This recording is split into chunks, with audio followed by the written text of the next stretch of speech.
A Strange Knight's Legend by Evil Murloc.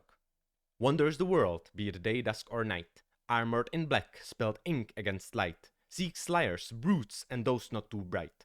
Thinkers and wise men shadow his sight. On his hip a sword, his backup weapon, in case his students fail to learn his lesson, in case his pen fails to right their wrongs. He'd rather spill ink than blood, but so it goes.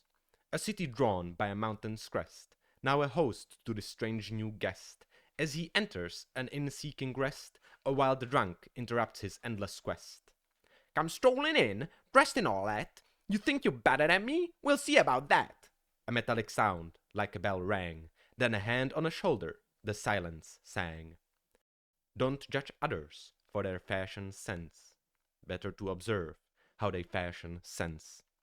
The drunk enlightened by words oh so clear, now fervent with wisdom rather than beer. Come dawn, he takes a brush through the city, finds a colorless artist, a blackless blacksmithy, starving butcher and baker, a student unwitty, crying children and their lost kitty, and upon his box a monger of fear, talking of ends horrid and near, drips and flows for a better here, close enough to speak ear to ear. Can you prove these things to me? He utters back with a manic glee. Can you not simply see what I see? Without your eyes, I cannot agree. To convince others, science I advise, repeatable evidence regardless of dice. Now that he knows how to properly analyze, he might actually end up saving some lives. He continues his trickle down the main street, mingles and meets a miller lacking in wheat, barber with hair, swindler who can't cheat, engineer without gin, a sweet without a treat, mouse without its cheese, hero without his feet, broker that can fix, dead man with a heartbeat, a liked tax collector, a bed without a sheet, fish without a river, a chair without a seat, and many a beggar that hope for his pity. But he's just a man, and he's a bit greedy, won't spare a coin, but marches on quickly to the town hall of this struggling city.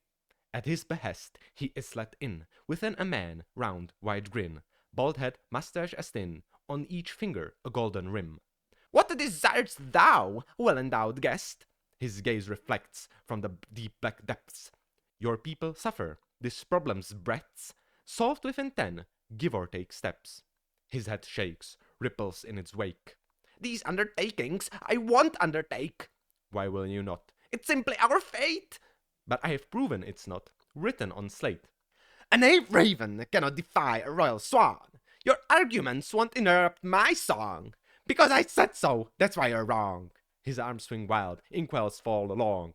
"Because I am good and you evil, be gone!" Ad hominem. The knight spewed with his pen, as he slew the deceiver of man. The inkwell kissed its ink upon his hem. The room is quiet, dark, solemn.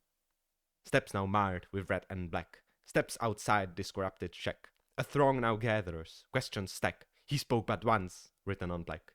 Listen and think, if you don't know Jack. Then he sinks back into the night. That's why they call him Reasonite.